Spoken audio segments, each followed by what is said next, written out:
Hello, Sooner Nation. OU Insider subscribers, Coach Brian Clinton enthusiasts, people who are upset that Drake Stoops was snubbed from the NFL Combine list. I think both of us here would be in that camp. This is the podcast for you. Welcome to another episode of the Oklahoma Drill, a podcast fueled by OU Insider and the Rivals Network. Brian, on a scale of 9 to 10, how snubbed was Drake Stoops for the NFL Combine? And just to give some backstory, the Combine list came out, I think, yesterday? Tuesday. This Wednesday. Came out Tuesday. OU did get 3 players, all offensive linemen, Andrew Rame, Walter Rouse, and Tyler Guyton, but there was a noticeable absence there. And that is wide receiver Drake Stoops. Brian, on a scale of 9 to 10, how much was he snubbed? 11. I respect it. I like it. I like it. I think the reason I won't be on the soapbox too long, but I'm going to step up there for just a second. The main concern with him is like the measurables, right? Like the measurables, the athleticism, like top end athleticism. Is he the same athlete that Xavier Worthy is from Texas? No, probably not. No, but the production was there. Like he showed his ability to be such a big contributor for OU. So like if that's his main concern, then why not give him the opportunity or bring him in? Like, why not prove that that's, there was just so many things that could have been alleviated given that opportunity. We'll see. I'm hoping that the Big 12 combine thing that the Big 12 is doing in Frisco, I hope that he gets an invite. I would assume he'd get an invite there and have an opportunity there. But it is a shame he's not going to be in Indianapolis. Look, Drake Stoops has been a little overlooked his entire life because, I mean, he's not the fastest guy. He's not the tallest guy. But I am surprised I'm just surprised because of his production this year and the fact that it came not only at the University of Oklahoma, but for a program that ranked in the top 10 in passing offense and scoring offense. Yeah. I mean, his stats, I don't think it's actually been talked about enough how crazy his 2023 season was. 84 catches, nearly twice as many as any other receiver on the roster. Just insanity. 84 catches, 962 yards, 10 touchdowns, averaged 74 yards per game. The way he played down the stretch over the last second half of the season, I'm surprised. And I'm surprised if that wasn't enough that the Oklahoma pedigree didn't get him there. But I will say this. He is going to have OU's Pro Day. There are a lot of scouts that come to OU's Pro Day. Mm-hmm. And I do now, I don't know if he's going to get drafted. I don't know. I'm going to lean yes. I think he gets picked up late, but 6th or 7th round, maybe. Yeah, something like that. Yeah. I think it's possible he doesn't get drafted. I do. Sure. But I think he's going to get an opportunity. And whether it's being signed as an undrafted free agent or whether that's being signed to a practice squad or something. Mm-hmm.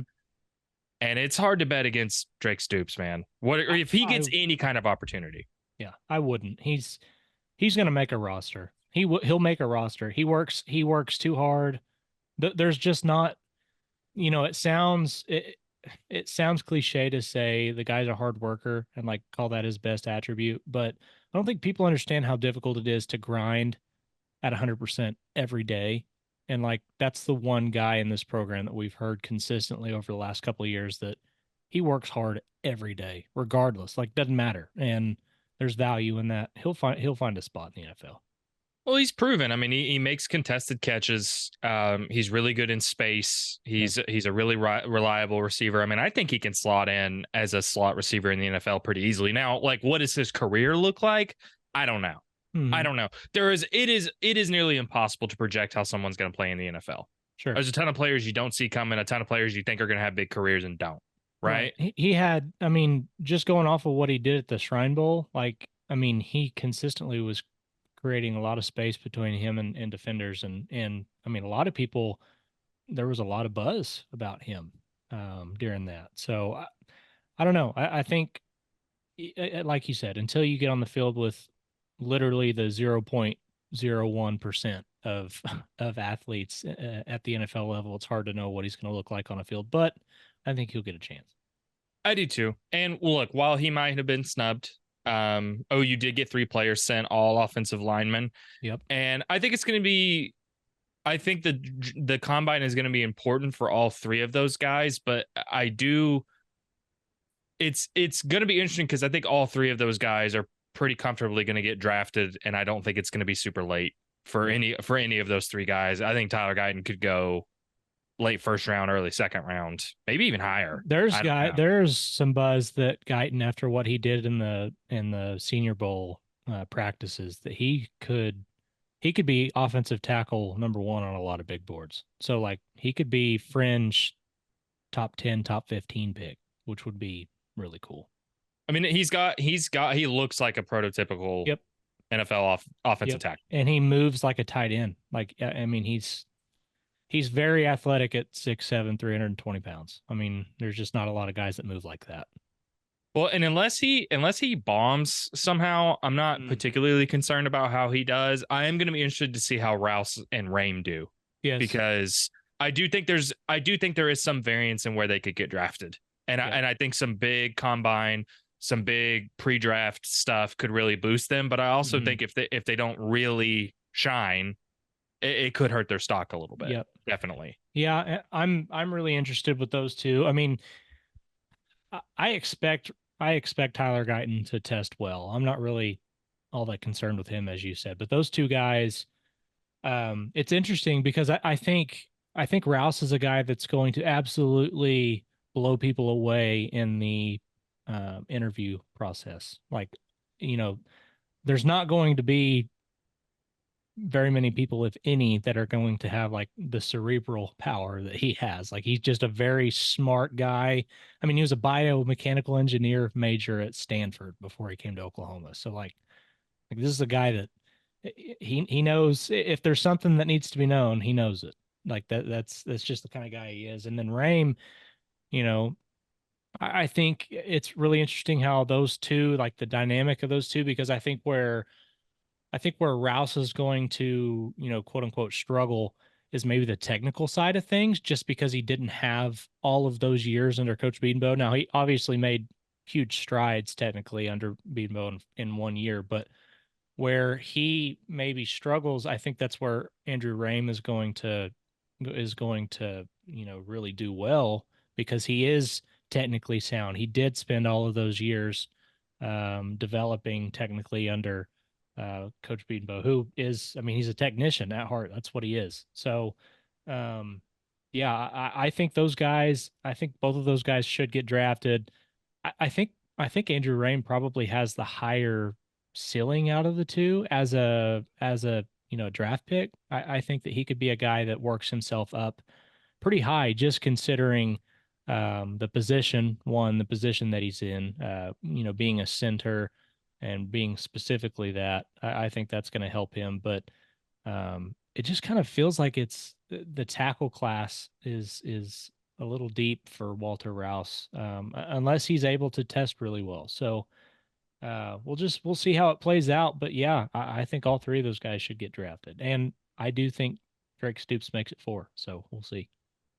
We'll see. I think you're right though. I think Andrew Rame is going to be the guy I'm looking at the most. And also, he was the successor to Creed Humphrey, who, I don't know if you saw this.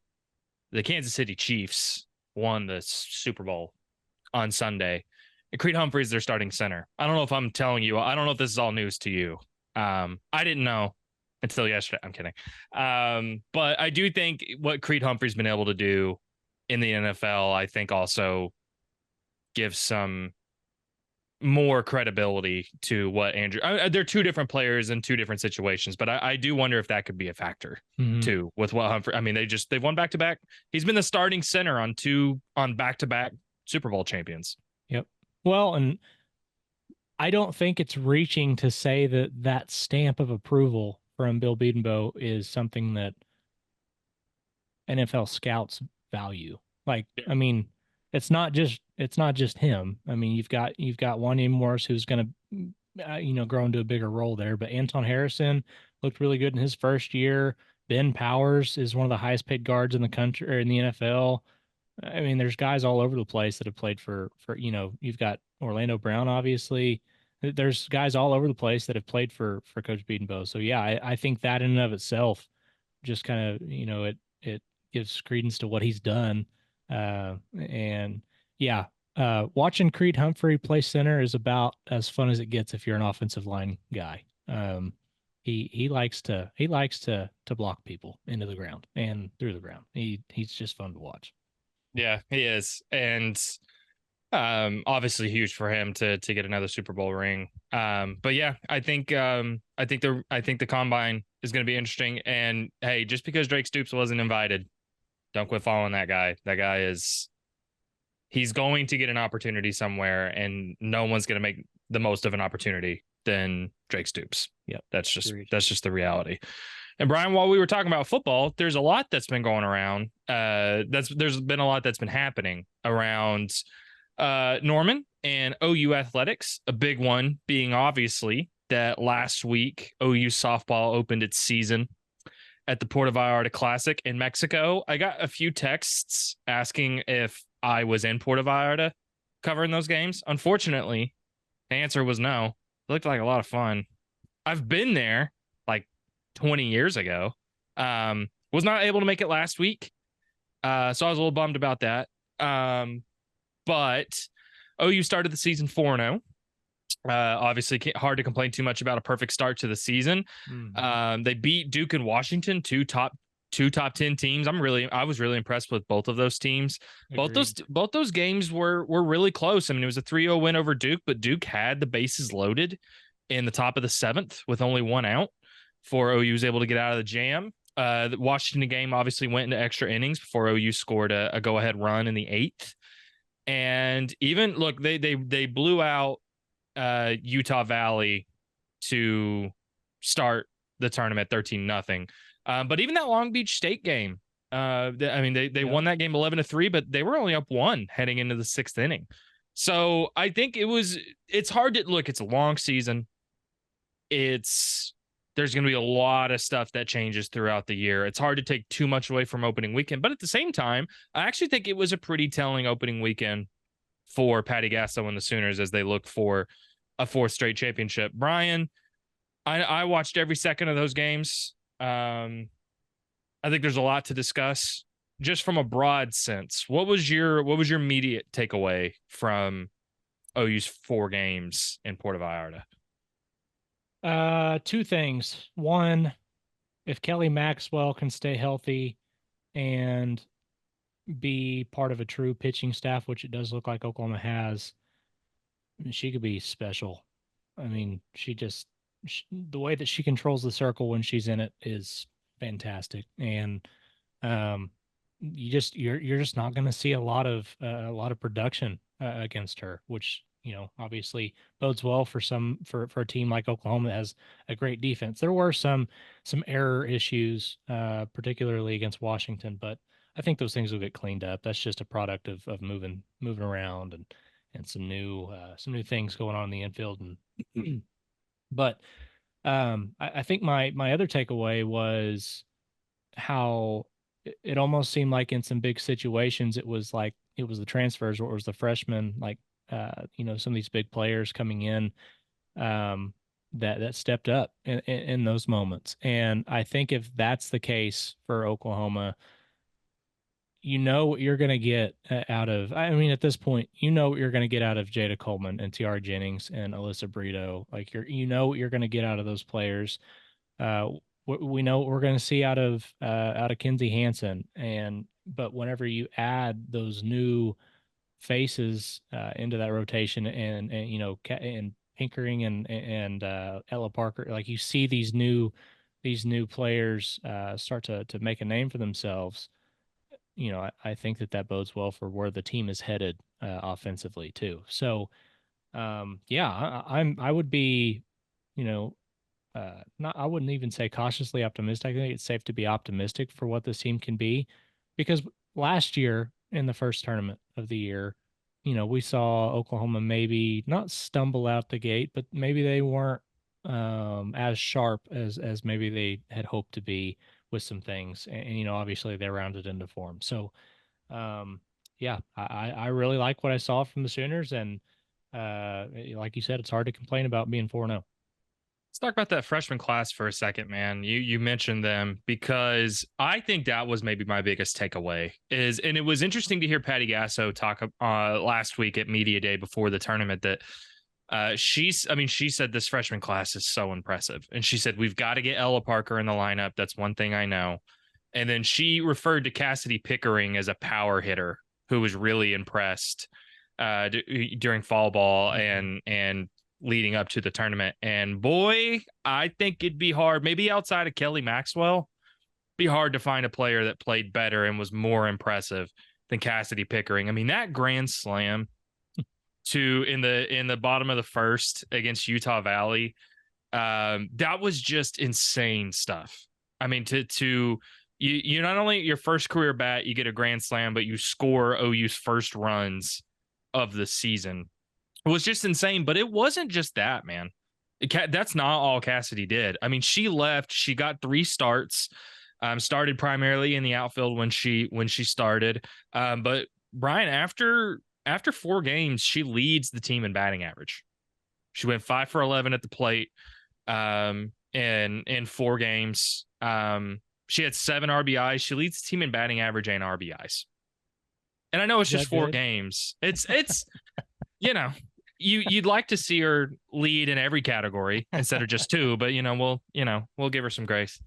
I think she's proven right away. And we got to talk to Patty Gasso yesterday, and I asked Patty about Cassidy, and the first thing she said was maturity. That's what stands out about her. It's just maturity. And she was like, some freshmen come into the program and they're scared of the upperclassmen, or they're scared to make mistakes. And she was like, not only is she not scared to get in with the upperclassmen at all, but she said Cassidy's going to be a future captain of this team. And she said, when I told Cassidy that, she was like, yeah, I know. And I think Cassidy already has a poise that most underclassmen don't have. And then you throw in Ella Parker, who started 3 games as a designated hitter, had some good hits. Yeah. She went 4-12 3 of 9 at the plate. Had some good moments, some tough moments too, which is usually to be expected for a freshman. But it was, I mean, Patty Gasso was true on her. I mean, she said we've got to get Ella in the lineup.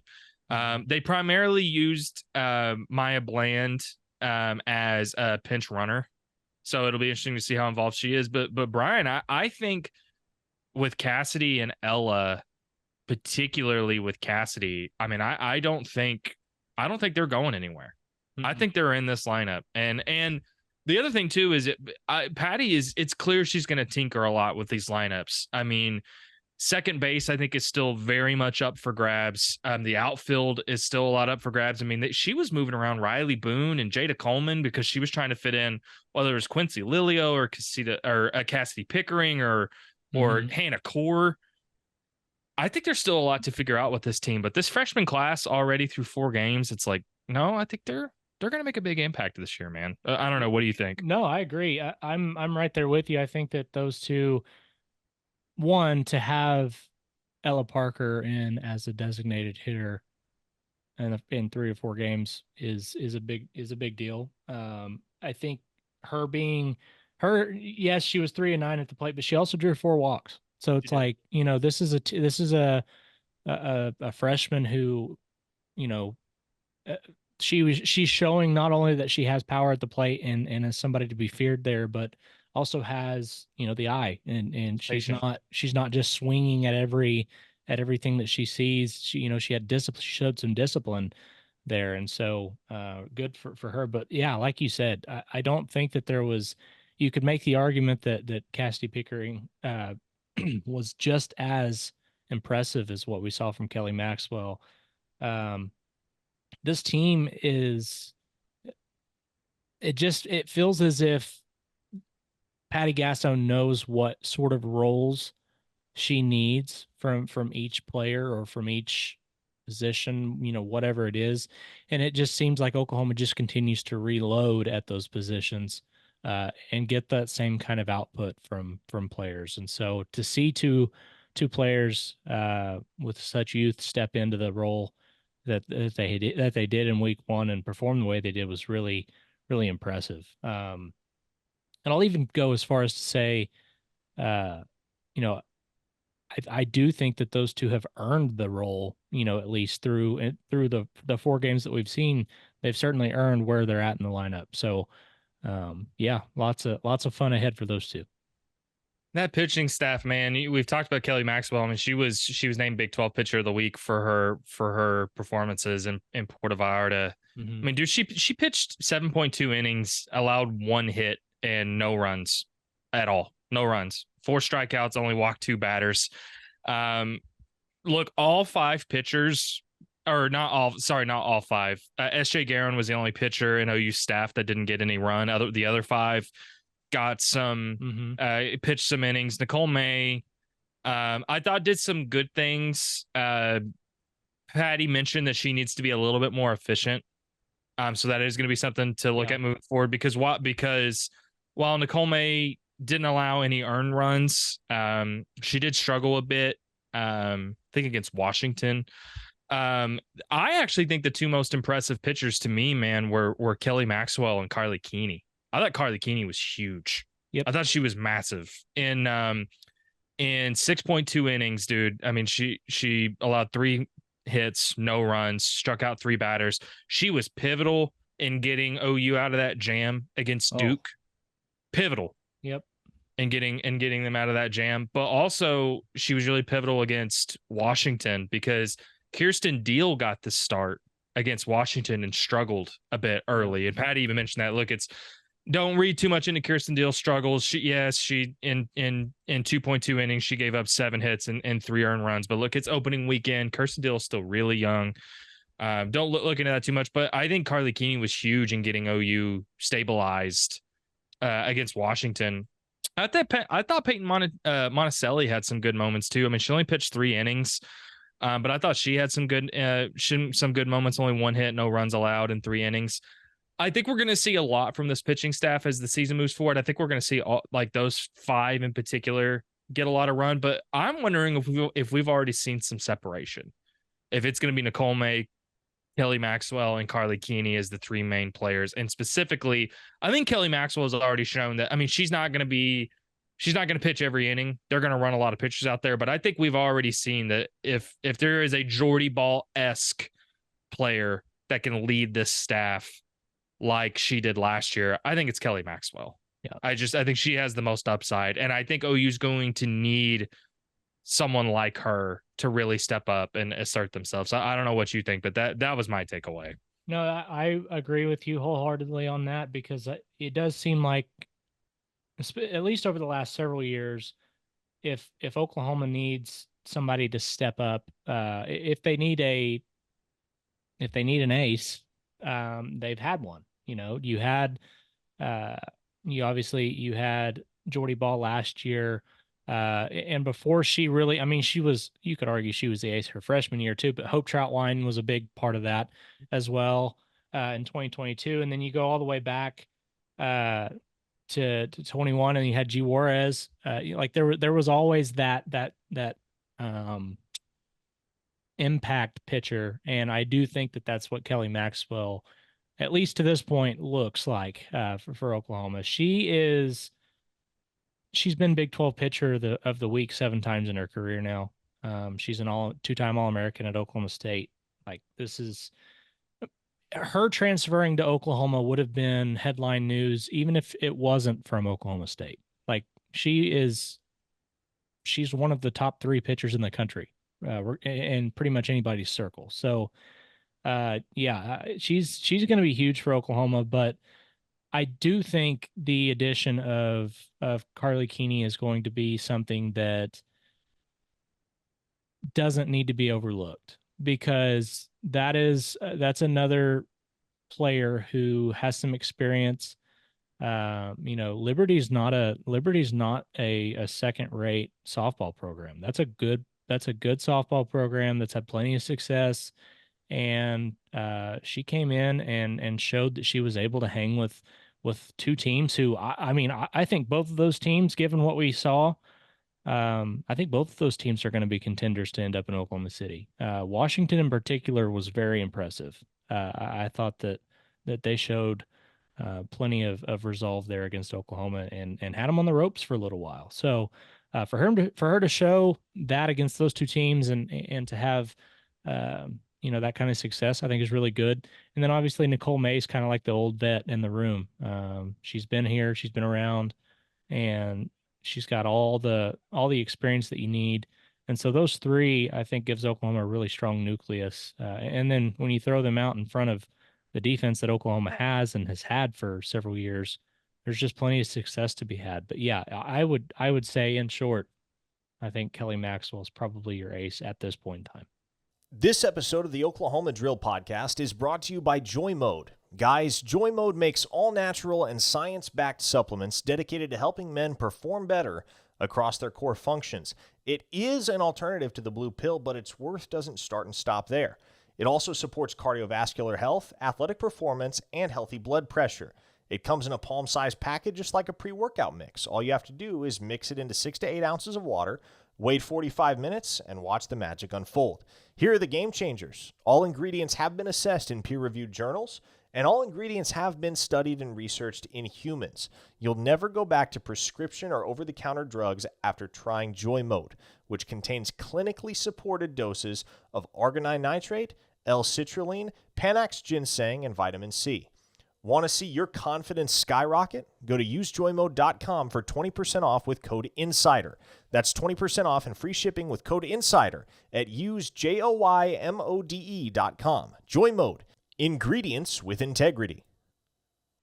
I agree. And I think there's still a lot to figure out with this pitching staff. And I think there's a lot to figure out with the defense too. Like I mentioned earlier, I think we're going to see a lot of shuffling. I mean, Patty tinkered a lot with the lineups in all 4 games, really. In the circle, defensively, offensively, she tinkered a lot. And that kind of goes to a broader discussion for me when in terms of looking at the rest of the season. Now they go to Lake Charles, Louisiana this weekend for the Cowgirl Classic.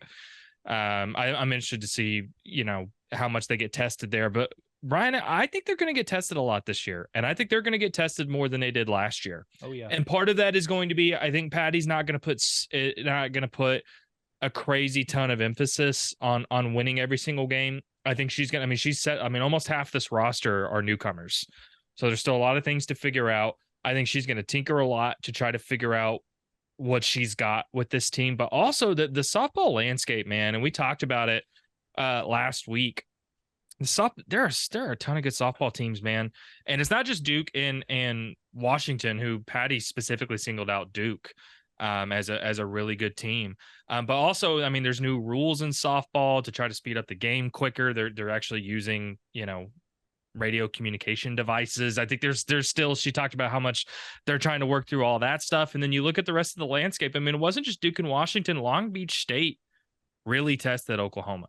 Mm-hmm. And you look around the country at some other teams that I think are legit, and you have to start at Texas, who might have been the most impressive team coming out of opening weekend. A 4-0 performance at the Stacy Winsberg tournament in California.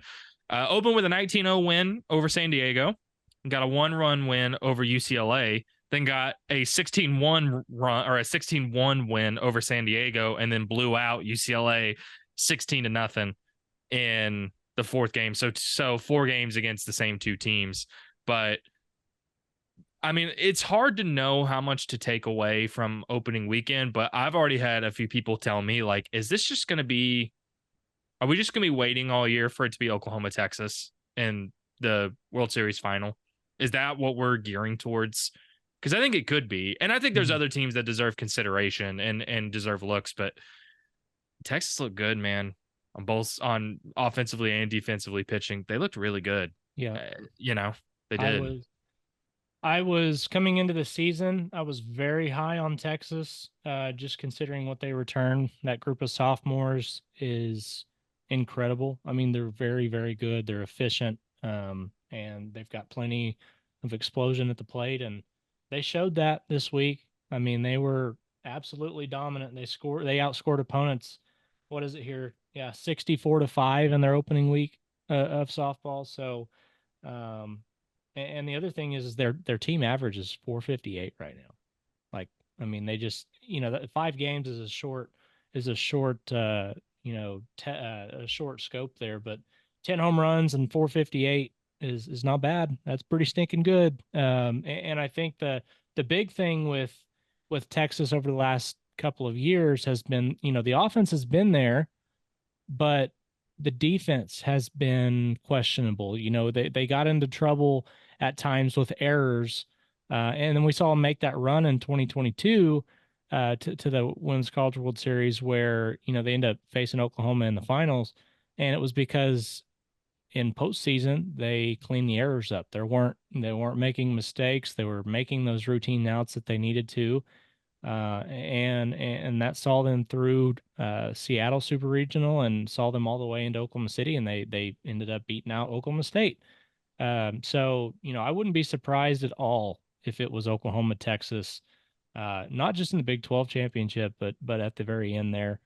It is a lot to project after one weekend, but there's certainly I would even say there wasn't a team more impressive than Texas. If Oklahoma wasn't the 3-time defending national champions, Texas may have jumped into that top spot. But I think Oklahoma obviously has proven that they deserve to be where they're at. Texas looked really good, and they get Tennessee first thing this week. They've got Tennessee and Stanford, I believe, on Friday. Both teams. That's gonna be fun in a doubleheader. So, we'll get to see how good that team is. And I mean, man, if they come out of that 2-0 against those two teams, watch out.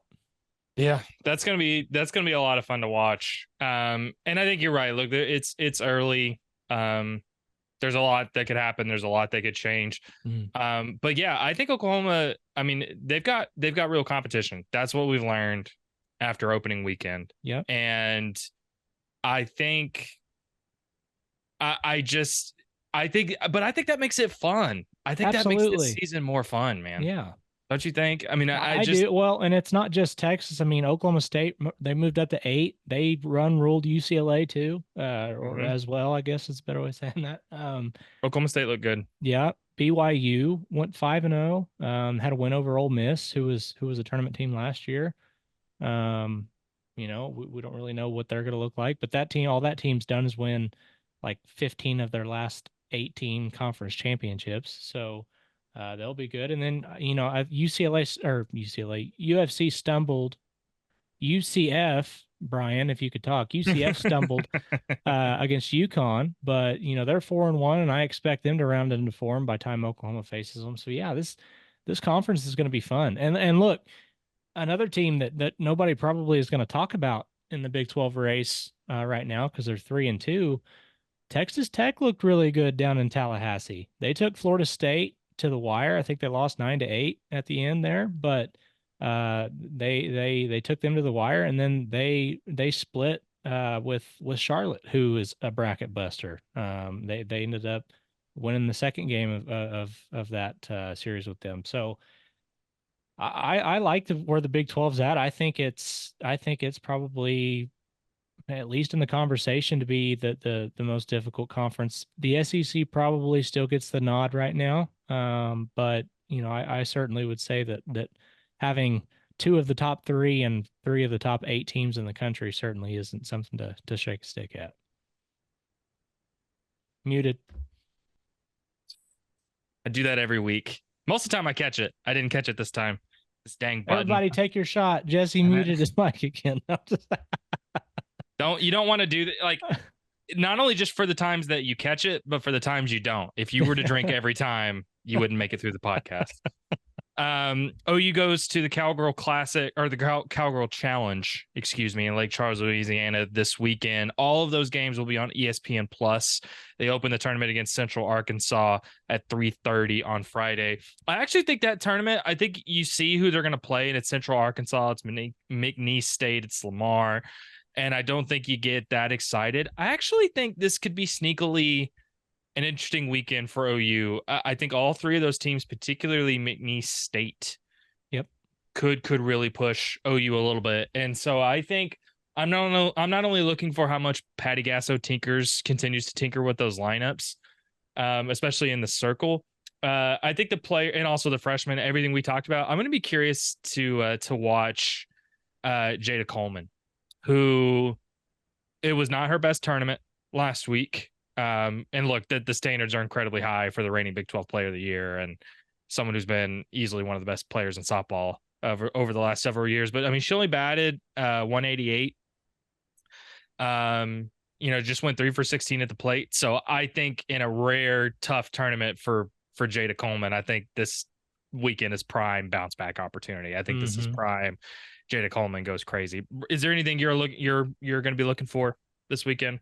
Yeah, that McNeese State team that you mentioned, they're receiving votes in the latest poll, so they're at least a team to watch for that reason. But they also take on Baylor on Thursday, just before Oklahoma gets a shot at them this weekend. So you'll get a good opportunity to see kind of where they line up or where they stand. Baylor's coming off a 0-2 weekend against Tennessee. They canceled the third game there, so. McNeese State, playing them a couple of times will be a good challenge for Oklahoma. But yeah, I think this is, as you just mentioned, this is an opportunity for maybe some of Oklahoma's stars that maybe stumbled out the gate, in their own right, holding them to the standard that you have to. Yeah, it's an opportunity for them to bounce back and to learn more. Let's learn more about these lineups. As you said, there's a lot of tinkering going on. We don't really know how those young players are going to fit in. I mean, do we see Cassidy Pickering get a bigger role in on the defensive side of the ball? Do we get to see that infield kind of gel and find its way and clean up some of those things that they maybe struggled with? And then, obviously we've seen to this point what Kelly Maxwell is. I want to see her further that space between her and the group as far as the ace. But I need to see Nicole May be more consistent. Like, she needs the efficiency that you talked about there. I mean, yeah, she's got a 0 ERA. Like, she didn't allow a run this last weekend, but I do think that at least in a lot of fans' minds, and to an extent in my mind, she's always kind of toyed with the line of being elite and maybe not so. And, with this being the last go, if she's going to make that jump, it's going to happen, in the regular season at some point. You don't make that, unless you're Jordy Ball, you don't really make that jump in the postseason. You don't go to the next level. You kind of have to start building towards that. And so I think that she has it in her. She's definitely showed a lot of promise when it comes to that. So if we could see Nicole May maybe, clean some of that efficiency up and be a little more consistent this week, maybe that starts building some confidence for her as they get closer and closer to conference play and have a couple of more challenging tournaments ahead. I think that's fair about Nicole May. I think she's always been a little matchup dependent, especially in the postseason, at least a little bit. And while I think Kelly Maxwell is the best chance for a real ace, especially in the postseason, OU's going to need Nicole May. Yep. And Patty even said it unprompted that she needs Nicole May to be a little bit more efficient moving forward than she was in Puerto Vallarta. But that's all going to come out to, this OU's still trying to figure out stuff behind their pitchers too. Right. So there's a lot of stuff that OU still got to figure out, and what combinations work best, who needs to be starters, who are reliable bench players, all that stuff. But yeah, I think Nicole May, there's still some heights that she can reach, and that'll be interesting moving forward. Brian, I think to wrap this up real quick, I think we've talked a little bit about some position group reviews for OU football. So we started football, we did middle softball. Now we're ending with some more football. We're keeping everybody on their toes, Brian. Just a classic Oklahoma breakdown sandwich, a content sandwich. That's right. What we can't say Oklahoma breakdown because that is I just did it that again. is Oklahoma yeah, drill. Oklahoma Okay. drill. Hey, nothing wrong with mentioning the Oklahoma breakdown. It's a great Whoops. podcast with Teddy Lehman and Well, Gabe Ikard. I was listening to, but right before we got on, I was listening to Toby Keith's rendition of Oklahoma Breakdown, and Right. that's so hats off to him. But Also, anyways, rest in peace, Toby Keith. Should have yeah. mentioned that too as well. But anyways, we just I think not only to review this offensive line, but I think more to look, spring football is like a month away. The start of spring football is very That's close. incredible. Isn't it crazy? I'm sorry to but my goodness, I can't believe that. Yeah. Wow. It's crazy. And I know you've got some content about the offensive line coming up on ouinsider.com. There's been a lot of chatter about the offensive line. It's one of the biggest question marks, maybe the biggest question mark heading into not only the spring, but the fall and OU's transition to the SEC. But I'm just curious from your perspective, how OU's offensive line did, how you think they performed. If you had to give it a letter grade in 2023, what do you think it would be? And what's a question or two you have going into the spring? Because I mean, you look at the numbers, which again, the offensive line, it's not like skill position groups or defense, right? There's not a ton of stats to really dive into. But this offensive line group as a whole, they allowed 20 sacks. That was 8 out of 14 in the Big 12, so middle of the pack in sacks allowed. The rushing attack, as we know, it took some time for OU to get going. They finally found their rhythm to end the season. They finished the year 7th in rushing offense. The passing offense was good. I think the pass blocking was there. Was consistent most of the time. But I think there's a lot to analyze, and also you're losing several key pieces that we've already talked about with Guyton and Rame and Rouse and McCade Mattower. If you had to give 2023 the offensive line a letter grade, what would you give it? And what's one or two things you're going to be looking at as OU gets into the spring? So I struggled with this grade whenever we were doing report cards earlier in the winter. And I think where I landed, I'd have to look it up. I think where I landed was C plus. I think that's right. And the big thing for me was that where Oklahoma, some of those sacks came in the Alamo Bowl. There was a lot more pressure in the Alamo Bowl than what we had seen really prior to that. But I thought that Oklahoma pass blocking wise was pretty consistent for most of the year. The thing is like it or not, the truth of the matter is you're not facing the same level of pass rushing athletes or pass rushers in the Big 12 that you're going to see next year. You're just not. On a weekly basis, the guys trying to get after your quarterback next season are going to be better athletes than what you saw in the Big 12. That's just, I mean, that's just the matter of fact. And so I think that, one of my big concerns would be that you can't be middle of the pack, especially with a freshman quarterback who's, I call him a freshman, he'll be a sophomore. But somebody who's really making their first trek into being the starter for Oklahoma and Jackson Arnold, you need him to be protected. So, yeah, the pass blocking was pretty consistent, but probably a little more pressure than you would like to have seen, especially from Bill Bedenbaugh, who, a group under Bill Bedenbaugh, and that's probably his strength as a coach, is he typically does a really good job building pass protectors. That's just a strength of his. The running offense, rushing offense. I don't know why I couldn't think of rushing. The rushing offense for the first half of the season, you attribute some of the struggles to Gavin Sawchuk not really having it figured out yet, as far as his body, and Javonte Barnes wasn't what we expected him to be. You saw Tawee Walker come on and carve out a role for himself.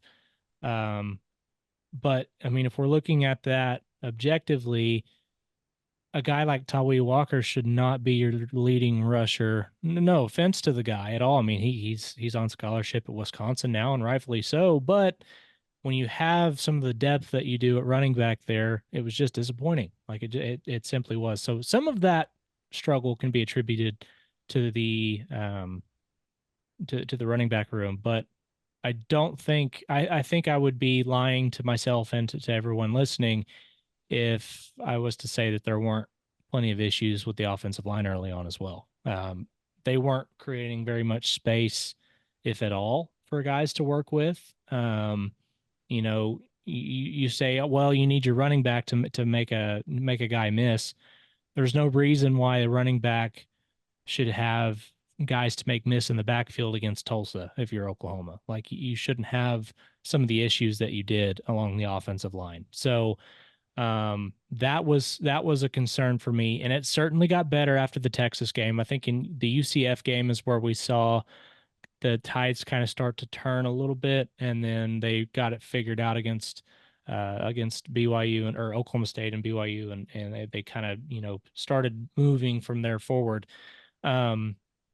So I think the other thing that I will watch for is with this group coming in, lots of transfers, some very promising freshmen. There's a lot of new faces. I think Troy Everett and Jacob Sexton are really the only two guys that have seen any significant time for Oklahoma that are going to be a part of this unit next year. So you've got a lot of new faces. They need to find a way to be physical running the football. I don't think you're going to find success trying to run along the outside as much as you may have in the Big 12. The corners and the safeties in the league that you're going into, the linebackers in the league that you're going into on the edge are going to be more physical against the run. That's just how it is. It's a totally new dynamic, a new feel, a new league, and there's going to have to be more north and south scheme, and there's going to have to be more aggressive run schemes. I really hope, and I have no idea how this is going to go. My hope would be that Oklahoma gets away from some of the RPO action stuff that they've been doing so heavily. I think agree. there needs to be more called run. You need to have those offensive linemen need to know that they can pull the cap off of this and just go.